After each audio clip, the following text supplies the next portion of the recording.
NDC People, apa kabarnya hari ini? Semoga semua baik-baik ya. Kita langsung mulai aja ya. Ayat hafalan untuk hari ini penting banget, ada di Kejadian 4 ayat 15.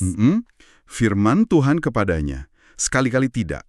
Barang siapa yang membunuh Kain akan dibalaskan kepadanya 7 kali lipat. Terus, kemudian Tuhan menaruh tanda pada Kain supaya ia jangan dibunuh oleh barang siapapun yang bertemu dengan dia. Ayat ini benar-benar jadi kuncinya, kunci dari semua pembahasan kita hari ini. Tepat sekali. Jadi dari Revive hari ini temanya adalah jangan tenggelam dalam pelarian. Kita mau coba lihat kisah Kain dari sisi yang mungkin sedikit beda ya. Iya, bukan cuma soal dosa dan hukuman, tapi justru soal kasih karunia di tempat yang paling nggak kita duga. Betul. Dan pemilihan lukisannya cerdas banget menurutku. Kenapa tuh? Jadi Kormon ini kan terkenal dengan lukisan-lukisan prasejarahnya. Jadi seolah-olah kita diajak melihat ini bukan kayak dongeng kuno, tapi sesuatu yang, Sesuatu yang mendasar banget dalam pengalaman manusia. Nah, itu dia. Sesuatu yang primal soal rasa bersalah.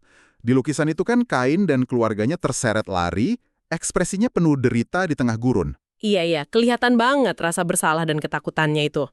Tapi ada satu detail penting yang disorot Revive. Di belakang mereka ada simbol cahaya yang sangat kuat. Oh, yang melambangkan kehadiran Tuhan itu ya? Betul. Jadi meskipun Tuhan menghukum, dia itu nggak pernah benar-benar pergi. Cahaya itu tetap ada di belakang mereka. Oke.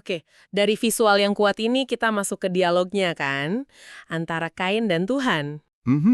Setelah dikutuk, Kain kan bilang, hukumanku itu lebih besar daripada yang dapat kutanggung. Itu adalah teriakan putus asa yang sangat manusiawi ya. Banget. Dia lanjut lagi, barang siapa yang akan bertemu dengan aku, tentulah akan membunuh aku. Dia udah ngerasa di titik terendah, nggak ada harapan sama sekali. Dan disinilah letak inti dari pesan Revive. Respon Tuhan itu sangat mengejutkan. Iya kan? Logikanya Tuhan bisa aja bilang, ya itu konsekuensi perbuatanmu. Selesai. Tapi kan enggak gitu. Tuhan justru memberikan dia tanda perlindungan. Nah, tanda inilah yang dianalisis mendalam. Ternyata punya makna ganda. Aku jujur dulu selalu mikir tanda Kain itu ya, stempel aku pembunuh. Tanda kutukan, titik. Kebanyakan dari kita mikirnya gitu. Tapi Revive bilang, kalau kita mikir gitu, kita kehilangan separuh ceritanya. Maksudnya gimana tuh? Gini, ya, tanda itu memang tanda penghukuman. Dosanya jadi diketahui publik. Tapi pada saat yang sama, tanda itu adalah janji perlindungan Tuhan. Oh, wow. Itu adalah tanda belas kasih yang seolah-olah bilang, dia ini milikku. Pembalasan bukan urusan kalian. Jadi Tuhan memisahkan antara konsekuensi dosa dengan pemusnahan total. Jadi Kain harus hidup dengan kesalahannya, tapi dia nggak dibiarkan untuk dibinasakan. Hukuman dan anugerah dalam satu paket yang sama ya. Tepat.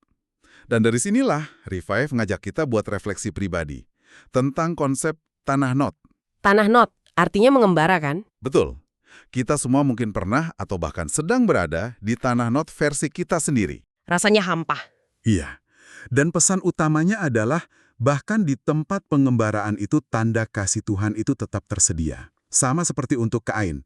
Yang kita butuhkan itu bukan lari lebih kencang. Tapi keberanian untuk berbalik arah. Nah, itu dia. Jadi kesimpulan dari pembahasan kita hari ini bisa dibilang dosa itu memang bawa kita ke pelarian, tapi kasih Tuhan itu justru mengejar kita. Mengejar dengan kesempatan untuk kembali. Bukan untuk menghukum lagi. Jadi buat NDC Peoples yang mungkin merasa sedang dalam pelarian, ingatlah bahwa undangan untuk kembali dan menerima pemulihan itu selalu ada, selalu terbuka.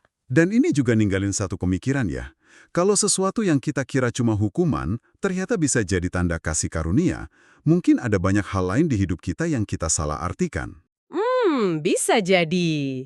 Terima kasih sudah mengikuti pembahasan kita. Ayo bergabung dalam Core NDC dengan cara mengunduh aplikasi NDC di Google Store. Tuhan Yesus memberkati.